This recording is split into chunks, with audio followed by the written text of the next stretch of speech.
Well, good morning. Welcome to Agape. Agape, the home of love, the awareness and acceptance of our wholeness. Here at Agape, we don't have dogma. We have spirituality.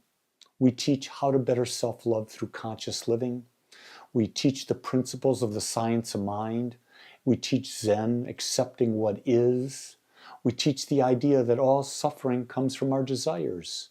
And it's not bad to have desires. It's okay to have them, but don't be attached to them and how they demonstrate. It's a process of living.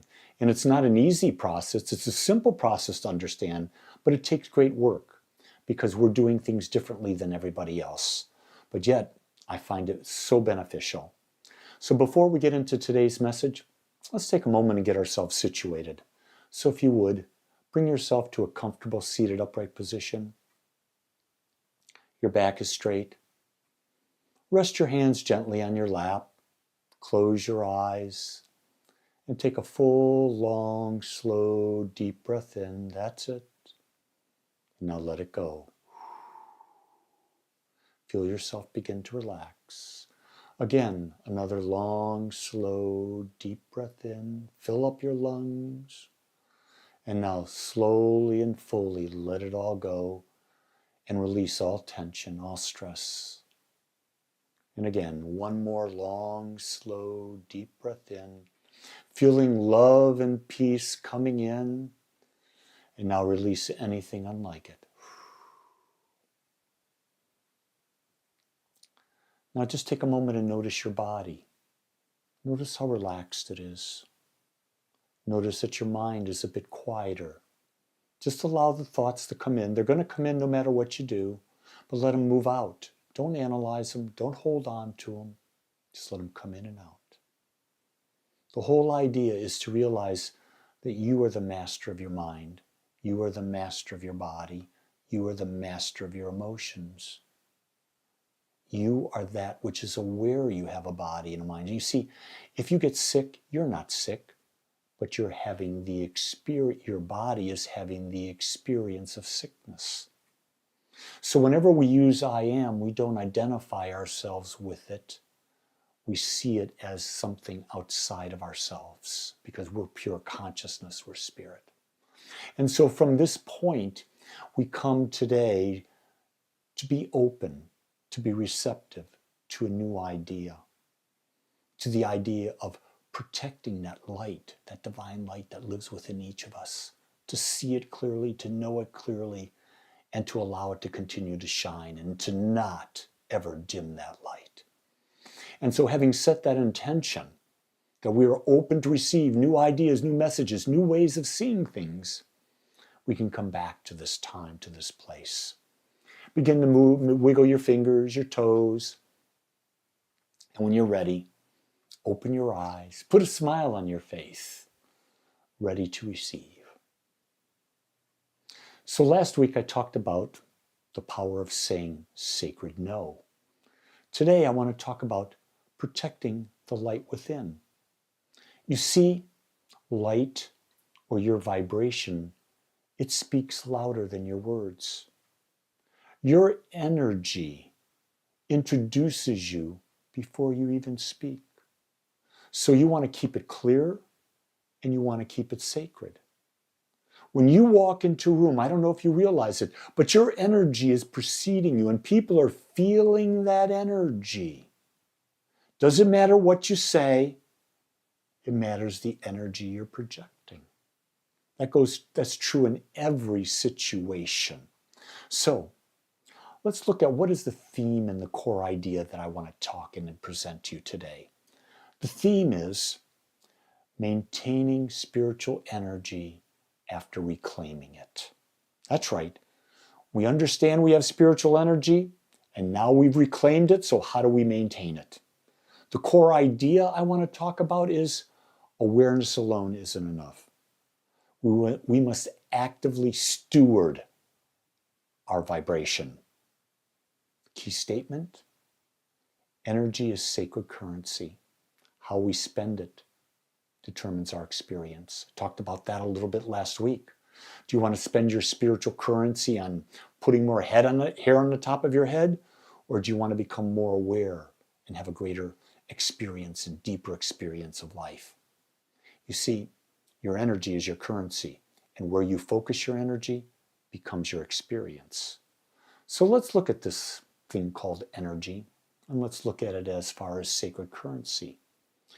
Every thought, every emotion, every choice either expands or drains energy.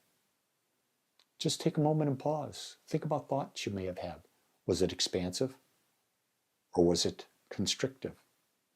If it's fear-based, it's going to be constrictive. If it's growth-based, man, that's good.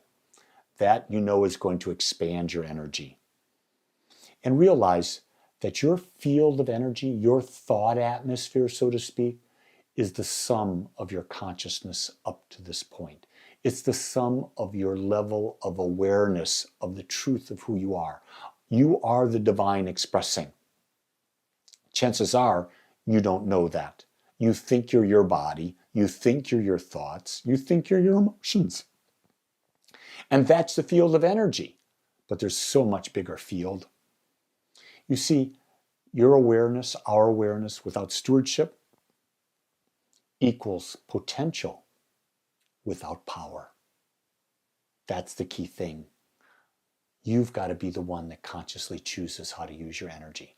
So how do we get these energy leaks? How does energy leak through us? Well, first, there are subtle habits that drain our spirit. Realize that almost your entire life is being driven by habits. And you may have habits of thinking, I'm not enough. It could resolve from the fact when you were in kindergarten and the teacher asked you to do something and you didn't do it because you were too involved with play, and she said, you're lazy. And that got imprinted in your subconscious mind, and you have a subtle habit of expressing laziness, and that drains your ability to expand and grow. You may have a subtle habit of worry. That's imagination that's turned against you. It's feeding fear instead of faith. My parents always worried about money. So I had to stop that. I had to change that habit, because at first I worried about money a lot. I don't worry about money now. I understand the universe is my playground and there's always more than enough in the universe, and it demonstrates in my life. Here's a big habit, a subtle one that we don't even think about that's draining us completely. Gossip. Realize right now that 90% of what people talk about is gossip or complaining. And gossip is merely trading energy with others through judgment. So if you're gossiping, you're in the opposite state of love. Because in gossip, judgment reigns supreme. In love, judgment does not exist. And again, another one is comparison. It's a silent thief of gratitude and self-worth. It's been said, I don't know who said it, but judgment or comparison is the death of joy. Just picture this. You're out there, you bought a brand new car. Let's just assume it's a brand new Honda Accord hybrid, and you're juiced by it. You're driving along, it's quiet, it's comfortable, it fits your finances, everything about it's great. And all of a sudden a Bentley drives by, and you compare the Honda to the Bentley. You've just killed your joy. It stole your gratitude that you were able to get the car that you truly wanted, and it's diminished your self-worth just by a simple mental comparison. You see, every time we compare our own light to others, we dim our own. I would look at you and say this: never, ever, ever compare yourself to someone else, because everyone's unique, everyone's different. You can't compare uniqueness to uniqueness and expect to come away feeling good. So what is the cost of these energy leaks that we're talking about here? Well, the first one is spiritual fatigue and emotional heaviness. Yeah, your emotions are going to become really heavy, very dark, worry, and all of that. And you're not going to be connected to Source because you're not living in Source. Also, this leak, it disconnects you from joy, and it disconnects you from your intuition. You're going to be feeling off even when life looks fine. Man, think about that. Our habits that are leaking this energy are causing us our misery and our suffering. You see, what we leak energetically, we eventually feel physically. Can't separate the two. If you're not leaking energetically and you're protecting your energy, man, you're going to feel great physically. So what kind of daily spiritual hygiene can we do? 1, stillness. Stop broadcasting. Start receiving. Be still and know the I am. Be still and witness what's happening around you. Be still and come out of judgment. Grounding. Reconnect to the earth. Stability restores clarity. Go outside, walk in the grass, be in the sunlight. These are what we should do. Stop scrolling on your social media. Connect with the earth. Laugh. Why? Because laughter breaks up stagnant energy. And joy, my friends, is sacred medicine. I can't tell you how many times a day I like to laugh. And I do it consciously. People say, well, Lee, you're in the middle of something serious and then you bring up laughter. And I said, we're making it all up. Whether it's serious or not serious, we're making it up. It's a figment of our own imagination, our own mind. Why not laugh at it? Another spiritual hygiene, breathe. The bridge between spirit and body is your breath. One conscious breath, deep and full, can reset everything. If you're feeling stress, take some conscious deep breaths. Feel that breath come through you and you'll be nourished by it. I love doing Wim Hof breathing, 11 minutes. Man, oh man, oh man, it changes everything about me. Another thing we can do is we can ask this question. Is this energy mine? We have to distinguish between what's ours and what's borrowed energy. Because sometimes there's a lot of people out there that claim this to be an empath. What does an empath do? They take energy from other people. And it may not, and most of the time it's not good energy. So you got to distinguish, is this my energy or am I borrowing it, and why am I doing that? You see, sudden heaviness or anxiety, that equals borrowed energy. It's not yours. Your natural energy is joy. It has this borrowed energy. It has a personal story, but it's not your story. You see, your story is whatever you make it up to be. We have to stop taking other people's stories on. Borrowed energy, is it vague or foreign? Then if it is, release it. Don't take on the energy of politics. Don't take on the energy of news. Those are foreign. Don't take on the energy of what's happening around the world. You can't do anything about it. Release it. Learn to practice.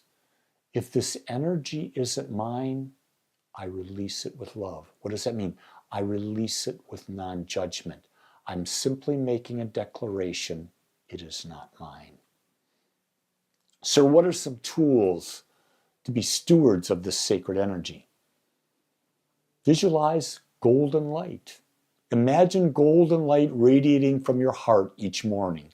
Visualize it coming out from your heart, moving into all the cells of your body, and then moving out beyond your body, building a force field that precedes you. Intend only love and truth may enter that field.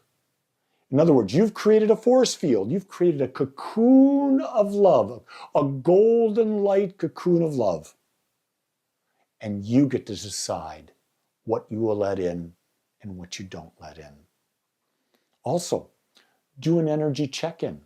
Ask, where's my energy now?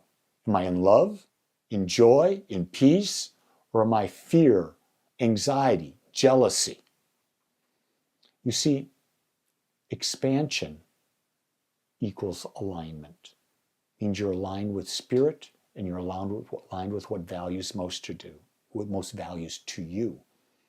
Contradiction, when you're in conflict with what you value most, when you're in conflict with your truths, that equals misalignment.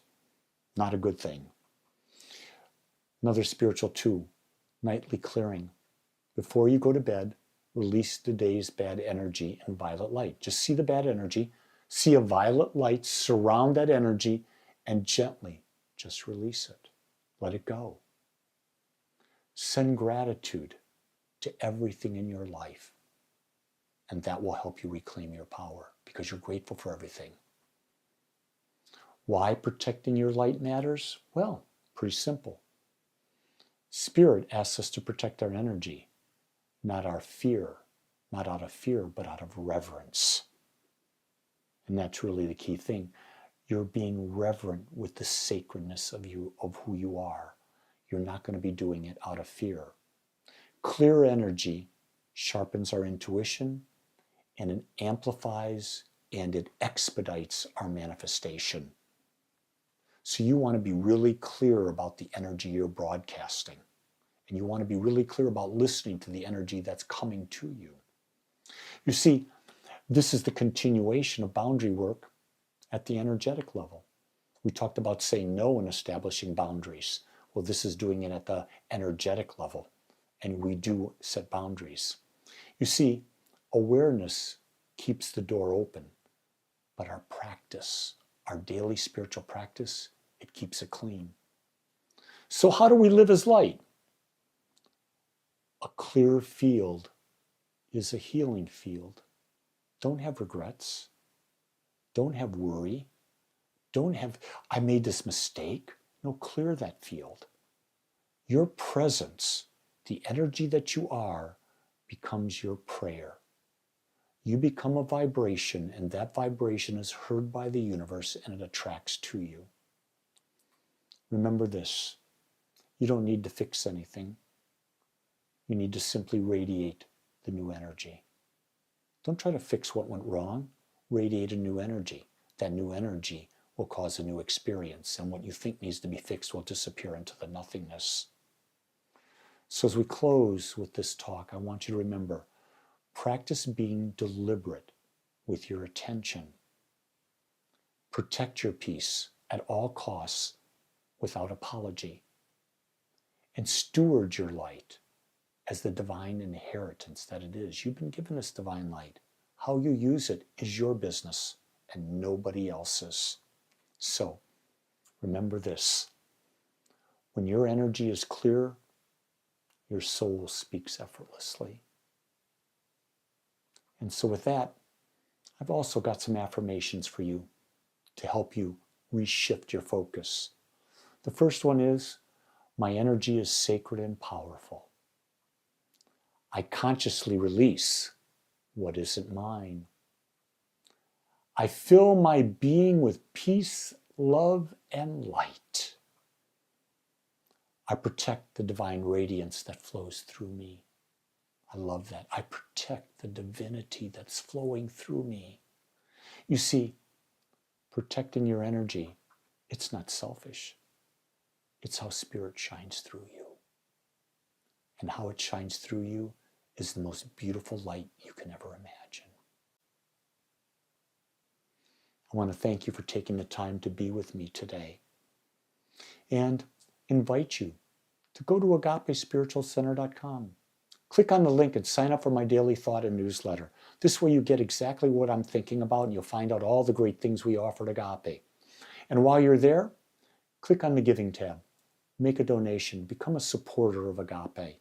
If you feel that this is benefiting you, give us some financial support so that we can continue and expand how we bring this message to those all around the world. And when we do that, when we change ourselves and we help others change, we're creating a world that works for everyone. With that, everyone, shine your light this week because it's beautiful just as it is.